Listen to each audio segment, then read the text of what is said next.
અને એક વાર મન સાફ થઈ જાય તો પછી આ દુનિયા બધી જાણે પોતાની આ સાંઈ બાબાએ શીખવેલી પરંપરાની વાતો છે તે સમજાઈ જાય નહીં તો ચાલતા ચાલતા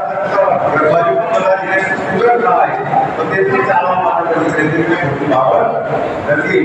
પણ નાના ચરણ સુધી બધા પહોંચી ગયા છે તો માણસો કંઈક ને કંઈક મેળવીને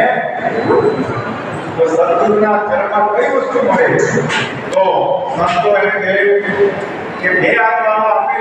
તો એનો નાશ થાય અને એ જીવ એ બે આત્માઓ કોઈ તો તમને પૈસા આપે એ કૃપા કરીને આપે તો એ શાંતિ આપે ભગવાન કૃપા કરીને માણસોને પણ શાંતિઓ પ્રાપ્ત થાય તો પછી એ જીવન પર્યંત રહે અને શાંતિ કલ્યાણ પણ શાંતિ એમને મળતી નથી કઈ રીતે મળે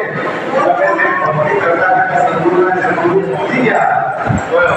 કે આવી લોકો શાંતિને પ્રાપ્ત કરે જો સુખને વિકાસી કહેવાય તો શાંતિને વિકાસી થઈ શકાતી એને તો ભક્તિ કરીને પ્રાપ્ત તો એના માટે બધા સંતો જે જ્ઞાતિ આટલો ભાવ કરીને આવ્યા છે તો ફરીથી વાત સમજા અને કેટલા રામમાં ખૂબ